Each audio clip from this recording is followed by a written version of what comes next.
你没有父母的支持，你一定要远行，你都必须离开生你养你的那个熟悉的环境，离开你的发小们，离开你的所谓的狐朋狗党们，一定要去到一个没有人认识你的地方远行，因为你要割断你所有的负能量和负资产。你在这样的家庭出生，你20岁之前所有的社会关系全都是垃圾。哪怕你去了果敢老街，你一定会有奇遇，也许你就认识白所成了。电诈行业都是你这种人，就是电诈行业几十万从业者，就是你们这种社会的底层。其实底层人民没得选择，选择电诈也是迫不得已。如果人人都有好的家庭背景、好的教育背景，谁去做电诈呀？但是其实你找到人生成功的模板也不难，人生的成功无非就是这么4个阶段。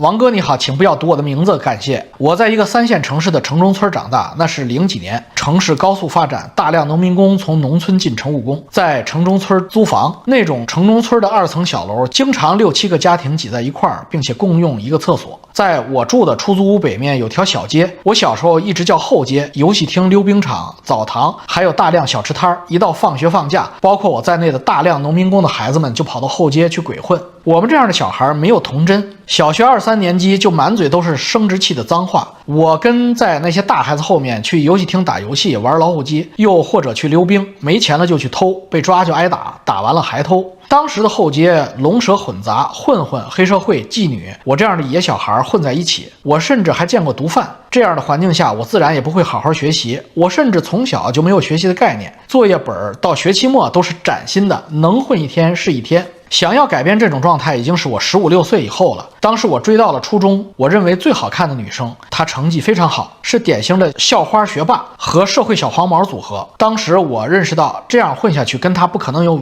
以后，就开始思考要怎么改变。我的中考成绩很烂，上了中专，女朋友在市里最好的高中，中专在一个很偏的乡镇上，学校基本都是我这种问题少年，除了打游戏就是打架。我不想一直这么混，就想着读点书，但又不知道读什么。那一年莫言刚拿诺贝尔，就买了一套莫言开始读。中专大概读了不到1年，我亲眼看着自己的朋友拿 U 型锁给另一个同学开了瓢，那人的脸一下子全红了。当天晚上，朋友给我发了条短信，我犯罪了。从那以后，我就再也没有见过他。这件事情立刻让我认识到，如果想要改变自己，就必须改变身边的环境。没过几天，我就选择了退学。现在想想，退学的决定很冲动。离开学校以后，我到处打工，工地、餐厅、快递，不要学历的基本都干。但是我也很清楚，这样不能长久。我插你一句，电诈行业都是你这种人，就是电诈行业几十万从业者，就是你们这种社会的底层。其实底层人民没得选择，选择电诈也是迫不得已。如果人人都有好的家庭背景、好的教育背景，谁去做电诈呀？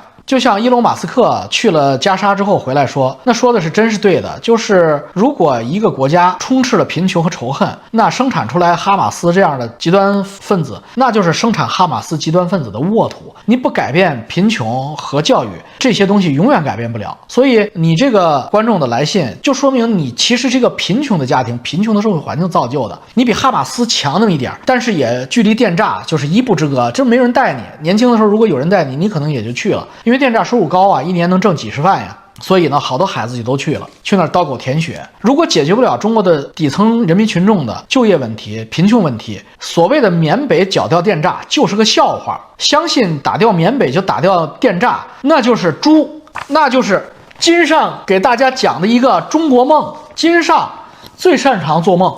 17、18岁正是世界观和价值观形成的时间，很遗憾当时没有一个好的导师带着我走，十分羡慕您的儿子女儿能有这样智慧开明的父亲，他们在人生困惑的时候一定能得到您的很多指导。我与父亲虽然从小生活在一起，但是基本没有感情，除了必要我们没有交流，甚至后来吃饭都是各做各的，更谈不上人生的指导。我在成年后花了很长时间让我自己接受我的父亲并不爱我这个事实，不过很庆幸我读书的习惯一直保留了下来。年少的时候对人性世界有很多困惑，除了在社会上碰壁摔破头去反思之外，就是从书里找。在10几20岁的年纪，我看了大量的文学和哲学，那几年我收入不高，除了基本生活全都用来买书。后来我开始写作，小说剧本有了收入，眼看着生活越来越好。转折发生在了我24岁。24岁的时候，我查出重度抑郁。我一直没有存钱的习惯，买药看病花光了所有的钱，收入不够。我尝试找父亲借钱，不出意外没有理我，于是靠网贷看病。那2年万念俱灭。感性上我每天都在放弃自己，但是理性上也觉得应该能熬过去。熬了2年终于好了，但是债务已经累到了20万。我自己也还算努力，20 25岁已经可以开始全职写作了，还拿了个不入流的小说奖，收入不是很高。我想慢慢还钱，还不上的钱先用新债赌，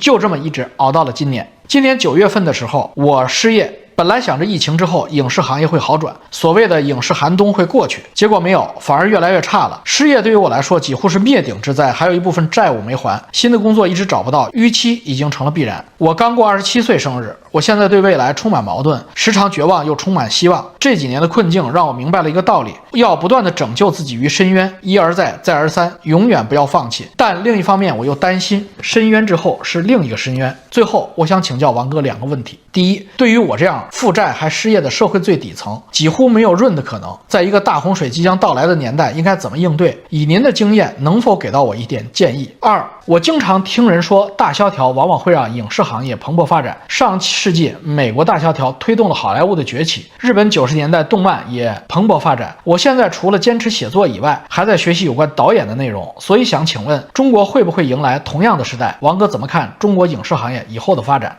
哎呀，我不想像翟老师那样变成10万个为什么的无所不知无所不能的全能的真主救世主，我也不是，我也没那个本事。但是呢，我非常愿意成为大家的知心大哥哥。这个小兄弟你才27岁，我给你讲讲我的经历吧。我并不是你们想到的从出生那一天起就含着金钥匙，完全不是。我的家庭背景照翟老师还是差着一个层次的。当我被体改委发配到黄石的时候，我是读着孟子“天将降大任于斯人”这句话挺过来的那半年。后来我在人生中逐步的一步一步走向成功的时候，究其根本还是我做事特别认真。我脑子首先不错，通过你给我写这么长的信和你能够做收入，做职业写手能够赢得收入，说明你的脑子 IQ 是够的。那你脑子 IQ 只要硬件没有问题，你做事只要认真，一定能够在某一个行业出类拔萃。这是上帝很公平的，因为人类的任何一个行业，你只要认真，只要脑子好，你都能够在这个行业学透学明白，得到你是安身立命之本。那么你有没有想过，人生的成功它是有模板的，人生的成功是有模板的。像你这样是典型的穷光蛋家庭出来的，你的父亲连起码做人的道理都不懂，连人性都没有，就是舐犊之情他都没有，所以你的起点简直是低到不能再低。所以呢，你没有父母祖辈的荫蔽，那你这样的人是什么样的人？你想想，成功的 pattern， 成功的人生模式对于你这样的人是什么样的呢？说起来追求人生的成功难，但是其实你找到人生成功的模板也不难。人生的成功无非就是这么4个阶段，没有祖辈荫蔽的英雄出现就是这4个阶段。第一个阶段叫什么？叫远行，就一定要离家远行。如果你没有祖辈的荫蔽，你没有父母的支持，你没有家族的平台，你一定要远行。无论你是什么样的，无论你是什么地区的人，你都必须离开生你养你的那个熟悉的环境，离开你的同学们，离开你的发小们，离开你的所谓的狐朋狗党们，成长青春期的那些狐朋狗党们，一定要去到一个没有人认识你的地方远行。为什么？因为你要割断你所有的负能量和负资产。你在这样的家庭出生，成长到你20岁，你20岁之前所有的社会关系全都是垃圾，所以能切得越干净越好。第二个阶段叫奇遇，当你人生开始远行到了一个陌生的环境下去，哪怕你去了果敢老街，你一定会有奇遇。也许你就认识白所成了，这奇遇，你会遇到新的朋友，新的大哥，新的缘分，就会在你未来的那棵树上长出果实来，这叫奇遇。这是人生的第2个阶段，你不远行，没有奇遇。第3个阶段是什么？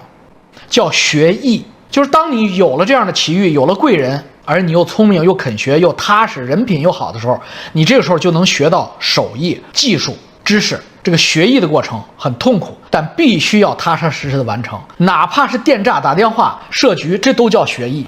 5年一定能议成，最笨10年也可以出师。这就是第3个阶段。第4个阶段就叫归来。归来你既可以是开创了自己的事业，也可以是回到了你熟悉的环境去，重新让大家再认识你。就是人生的英雄是这样的模式，这是全世界所有的英雄产生的4步的英雄的模式。你想想，孙悟空是不是这样的人？齐天大圣是不是这4个阶段？古今中外都是一样。所以我希望你能通过我的这4个英雄的诞生的阶段成为一个英雄。第2个问题就是中国影视行业的发展。对，你说的对，大萧条行业确实对你这样的人是一个机会。如果出现大萧条，出现滞胀，出现恶性通货膨胀，对一类人是没有什么太大的影响的，就是赤贫的人。换句话说，就是有负资产的人，其实对你是好事儿。你欠一屁股债，现在好像挺高的债务25万。你想人民币贬值10倍，那你不就剩2万5了吗？人民币换新钞变成了贬值1万倍，你就只欠别人2块5了。所以呢，通货膨胀对于穷人是有好处没坏处的事儿。有很多穷人还跟着，哎呀，通货膨胀了，我们该怎么办？我呸！你们又不是有产阶级，你们担什么心啊？通货膨胀对于2类人是绝对的好事儿，一个是统治者，因为他可以把所有富人的钱都给刮走；再有一个就是赤贫者。对这2种人来说，那通货膨胀有好处没坏处。这是我当年在李佩玉中国经营报那儿做演讲，中国经营报100多个编辑和记者请我讲中国的通货膨胀和这个理财财富投资，我讲的，李佩玉也在旁边。然后这个我讲完了之后，他们都再不理我了。我说你们这帮穷人，你们这帮在座的人，如果没有1000万的家底儿，你们研究什么理财呀？财都不会理你呢。你们这个第一个事儿就是赶紧去北京买一套房子，趁着你们还在中国经营报有挺高的收入、挺体面的工作，你们贷一笔款，在北京最好的学区买上一套房子，这就是理财。不要再问我什么资产怎么配置，那跟你们有什么关系吧？你们这帮穷光蛋。完了，就是李佩玉说，看来今天王总给我们开了这次会，有资格理财的只有我一个人了。